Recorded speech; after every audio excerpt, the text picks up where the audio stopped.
네, 증시 대담 시간입니다. 이번 주에 주요한 이벤트들이 있습니다. 바로 FOMC 그리고 물가 지표가 발표가 되는데요. FOMC에서는 높은 확률로 기준금리가 동결될 것으로 보고는 있습니다만 향후 스탠스를 좀 가늠하는 그런 자리가 될 것 같습니다. 그런 향후 스탠스를 가늠하는 중요한 키가 또 바로 물가입니다. 그래서 오늘은 전반적으로 물가, 매크로에 대한 상황 그리고 주요 섹터별의 변화까지 챙겨볼 텐데요. 먼저 이 그림을 보면서 이번 주 중반에 나올 예정인 물가에 대한 얘기도 좀 해보도록 하겠습니다. 하나증권에 있는 차트를 좀 발췌해봤습니다. 보시는 것처럼 최근까지의 어떤 물가의 추이 그리고 앞으로의 전망입니다. 0.1%, 0.2%, 0.3%로 전월 대비 물가가 증가했을 때 연말까지 CPI가 얼마가 될지 계산한 것입니다. 지금 이번 주에 발표될 물가 지표는 전월 대비 0.1%로 4월에 0.3%에서 둔화될 것으로 보고 있습니다. 만약 0.1% 수준으로 계속 나와준다면 보시는 것처럼 8, 9월에는 물가가 크게 둔화되고 연말 가면 한 2.3%까지 안정이 될 수 있습니다. 그래서 이번 주에 나오는 0.1%의 수치는 아마도 시장의 기대치를 저렇게 빠르게 안정을 찾게 하는 요인일 수 있습니다. 다만 그보다 높은 0.2% 내지는 0.3%가 나와버리면 연말 갈수록 되려 지금 수준보다 높은 물가를 부담을 안고 갈 수 있기 때문에 이번 주에 물가 지표의 향방에 따라서 FOMC 결과를 조금 더 미리 예단할 수가 있습니다. 6월 이후에 FOMC는 9월에 있습니다. 그래서 7월, 8월이 없기 때문에 아마 컨센서스상 동결이 되고 나서 물가 지표를 보면서 9월에 대한 기대치를 가져갈 텐데요. 이런 부분들이 이번 주에 어떤 시장에 영향을 줄지 잘 챙겨봐야겠습니다. 이어지는 증시 대담에서 물가 발표와 같은 주요 매크로 지표 해석 그리고 증시 방향을 좀 다뤄보도록 하겠습니다. 더불어 주요 섹터 이슈까지 챙겨보도록 하겠습니다. 증시 대담 바로 시작하겠습니다.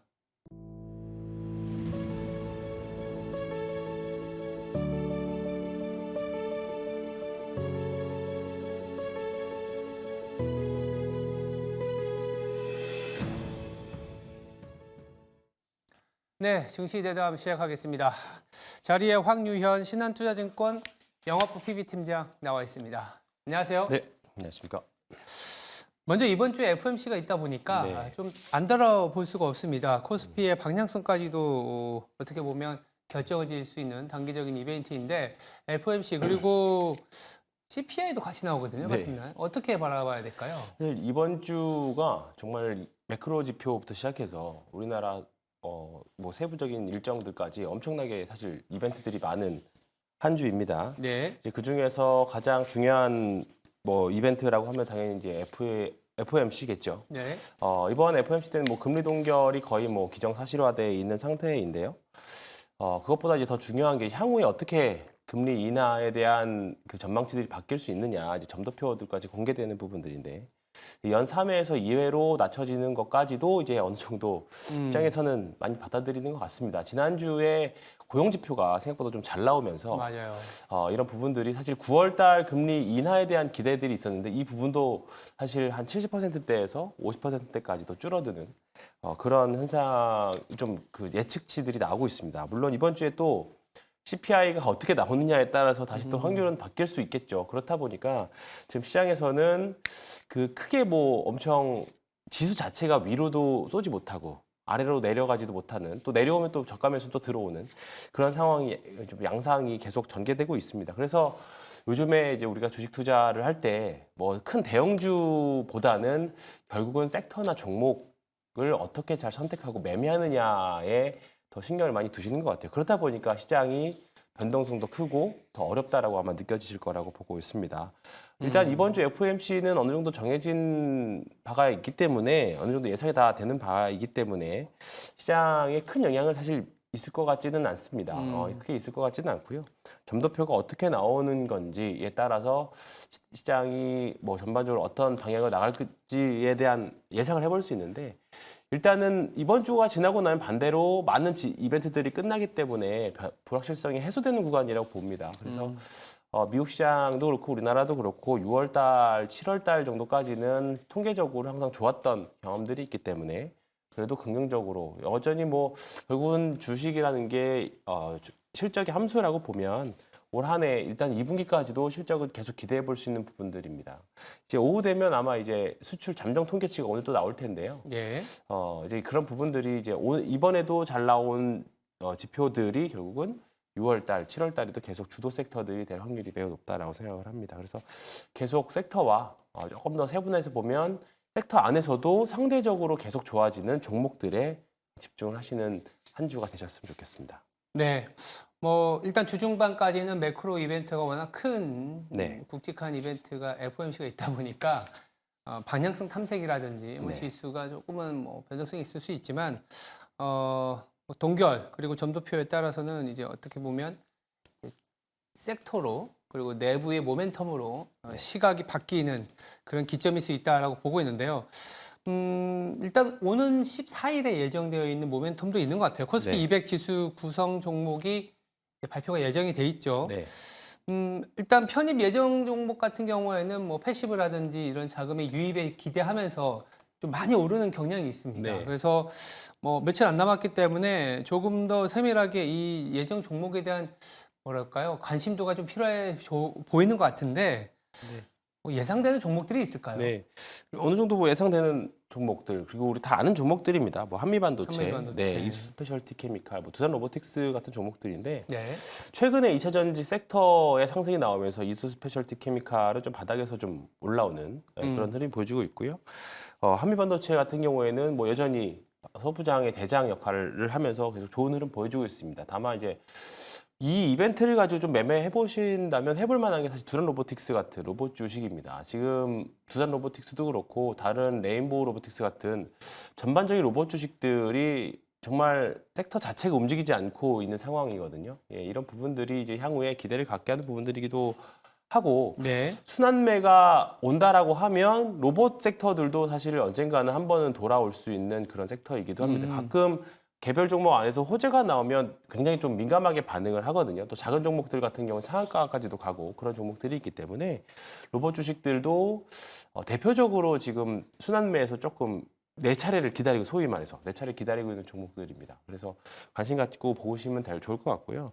다시 뭐 이제 정기 변경과 관련된 내용들을 말씀드리면 예. 사실 선정이 되고 나서 그 다음에 사실 패시브 수급들이 들어오는 거잖아요. 뭐 MSCI 지수 변경 때도 마찬가지고 예. 이번에도 마찬가지입니다. 상대적으로 좀 규모는 좀 작겠습니다만 다음에 또 한 9월 달에 MSCI 지수 변경이 있을 때 또 이게 한 보름 정도의 시차가 있잖아요. 선정이 되고 나서 실제로 편입될 때까지 그 보름 동안 패시브 수급들이 들어오는 기간 동안 사실 그때 주가가 다 오르고 막상 편입이 되고 나면 뭐 일단은 그 패시브 수급이 딱 끊기기 때문에 그렇게 되면 좀 주가는 조금 더 슬로우하게 움직이는 경향들이 통계적으로 좀 있습니다. 그래서 그런 전략을 가지고 매매를 하셔도 될 것 같고 이게 예상해서 들어가시는 것도 좋지만 사실 예상 못하고 탈락을 하게 되면 반대로 착실한 매물이 나올 수 있습니다. 그렇기 때문에 확인을 하고 편입되는 걸 확인하고 들어가셔도 전혀 늦지 않다. 이렇게 한번 말씀드리겠습니다.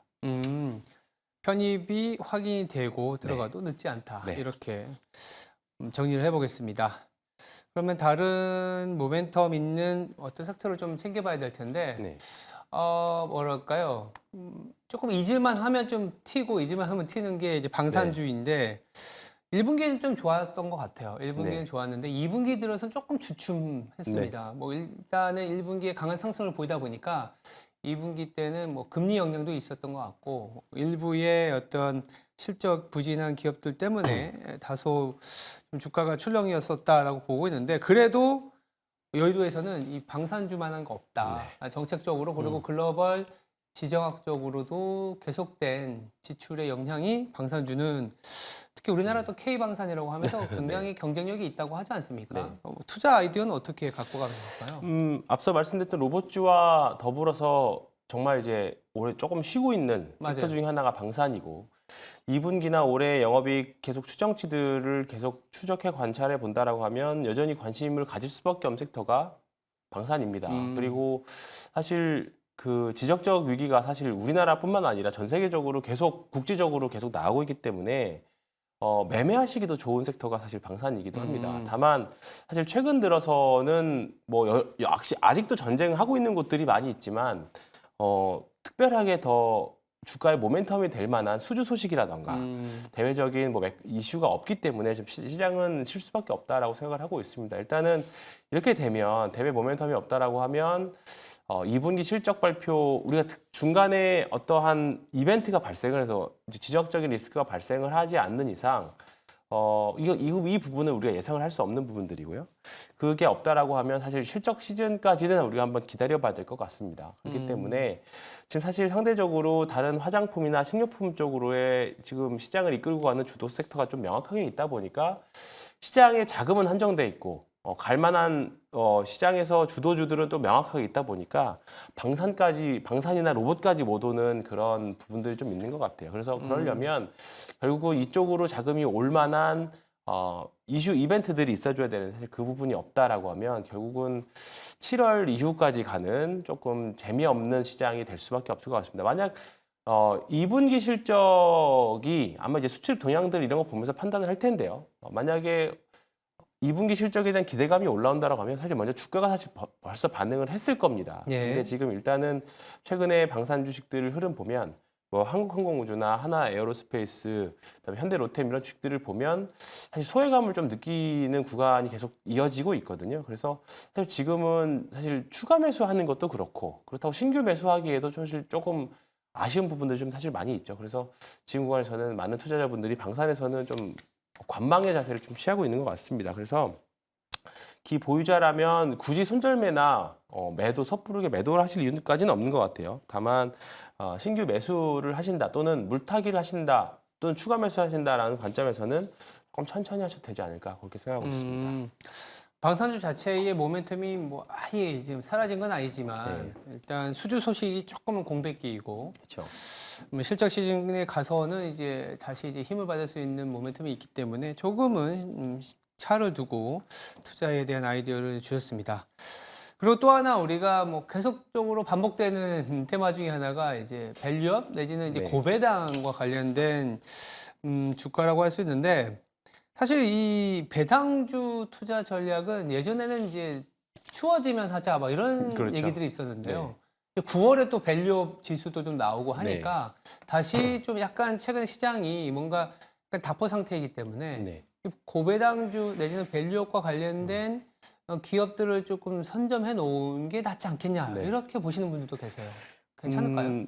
일단은 밸류업 이벤트는 7월 달에 이제 상법 개정안에 대한 정부안이 좀 나옵니다.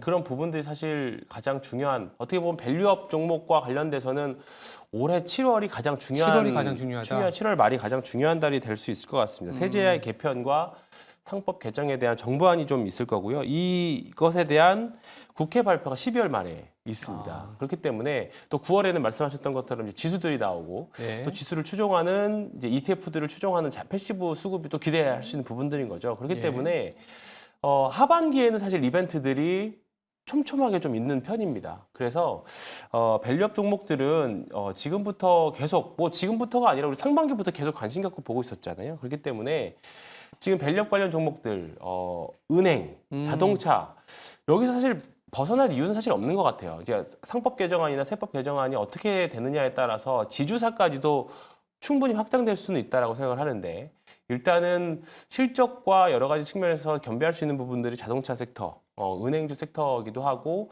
말씀하셨던 고배당 주식들이기도 하잖아요. 은행주 같은 경우에는 그렇기 때문에 우리가 아직까지 사실 올라오지 않은 밸류업 종목들은 밸류업 종목이 아닐 수도 있습니다. 움직이지 않았다고 하면 그렇기 때문에 굳이 너무 종목을 찾으려고 하실 필요는 없을 것 같아요. 갑자기 튀어 올라오는 종목들이 있다라고 하면 사실 그때 해도 됩니다. 그때 매수를 하셔도 되기 때문에 지금 구간에서는 이 기존의 밸류업으로 우리가 생각하고 있는 자동차, 그 다음에 은행주, 금융주들 이런 쪽이 조금 더 계속 밸류업으로 주목을 받으실 거고 받을 거라고 생각을 하고 ETF 지수를 추종한다고 하더라도 그 자금들이 결국은 큰 주식들이기 때문에 이쪽을 먼저 매수를 하겠죠. 그렇기 때문에 가장 효과가 분명히 나올 겁니다. 지금 아직 밸류업 관련 기업들이 적극적으로 동참을 하는 그런 분위기는 아닙니다만 하반기에 여러 가지 법 제도들이 좀 보완이 되면 하반기부터는 충분히 조금 더 우리나라 한 단계 더 높일 수 있는 이벤트가 될 수 있을 거라고 보고요. 계속 네. 말씀드리지만 단기간에 뭔가 급등주하는 그런 테마가 아닙니다. 정말 긴 시간을 준비하는 테마이기 때문에 긴 시간 동안 우리가 바라봐야 하는 이벤트이기 때문에 좀 긍정적으로 봐시고 저는 올 하반기 ETF 나온다라고 하면 연금 계좌나 이런 쪽에서 정말 ETF 투자는 정말 좋을 것 같다라고 생각을 하고 있습니다. 네. 계속적으로 관심을 가져야 되고 네. 말씀 주신 것처럼 지금까지 밸류업으로 부각되지 않은 업종이나 종목은 뭐 그럴 만한 이유가 있기 그렇죠. 때문에 네. 부각되어 있었던 업종 중에 조금 실적이 또 계속 나와주는 기업을 네. 보는 것도 괜찮을 것 같습니다. 끝으로 이번 주에 매크로 이벤트도 많고 챙겨봐야 될 국내 이벤트도 좀 있습니다. 네. 이번 주 투자 전략을 네. 한번 짚어봐야 될 것 같아요. 이번 주에 FOMC 있죠. 금리 동결 유력한데 이 부분은 사실 시장에 큰 영향을 미칠 것 같지는 않습니다. 이 부분만 가지고 본다라고 하면 그냥 우리가 투자하시는 대로 하면 될 것 같은데 네. 일단은 단기적으로는 지난주에 고용지표 때문에 이제 CPI와 이번 주에 좀 긍정적으로 나온다라고 하면 금리에 영향이 있어서 바이오 섹터들이 또 변동성이 굉장히 있을 거라고 생각합니다. 네. 어제 시장이 좀 정직하게 움직였던 부분들이 이제 금리가 10년물 국채 금리가 올라가다 보니까 바이오 종목들이 좀 어제 상대적으로 부진한 모습들을 보였죠. 그런데 CPI 지표가 잘 나오고 다시 금리 인하에 대한 기대들이 올라온다면 분명히 바이오 섹터들은 또 다시 반등하는 그런 흐름들을 좀 보여줄 겁니다. 사실 이 부분들이 예측의 영역이고 변동성 영역인데 이 부분들을 잘 참고하셔서 투자하셨으면 좋겠고 네. 그리고 이번 주 목요일에는 우리나라 선물 옵션 동시만기가 있습니다. 지금 어제도 외국인들이 우리나라에서 선물을 꽤 많은 12,000계약 정도를 순매도한 걸로 알고 있는데 지금 지난번 3월달 만기 이후에 꽤나 많은 누적으로 한 3만 계약 이상 지금 순매도거든요. 누적으로. 맞아요. 이렇게 되면 한 4만 계약 이상 내려가게 되면 항상 외국인들은 매수가 들어왔었습니다. 일단 올해에서는. 그렇기 때문에 이번 주 변동성이 좀 있을 것 같습니다만 조금 더 만약에 한 번 더 외국인들이 크게 매도가 나온다고 하면 대형주 주식들도 조금 트레이딩 차원에서 매수도 가능해 보이고요. 여러 가지 기회가 좀 많이 있을 것 같습니다. 그래서 이번 주는 한 주를 한마디로 요약드리자면 변동성일 것 같아요. 네. 변동성 트레이딩을 잘 하시던지 아니 이게 좀 어렵다라고 하시면 그냥 좋은 주식 가지고 그냥 잘 있으시면 저는 좋은 결과가 있을 것 같습니다. 알겠습니다. 변동성을 유발시킬 만한 이벤트가 워낙 많기 때문에 사실은 괜찮은 종목이 있으면 가만히 네. 기다리는 것도 맞습니다. 답이라는 생각도 듭니다. 지금까지 황유현 신한투자증권 영업부 PB팀장이었습니다. 감사합니다. 네, 맞습니다.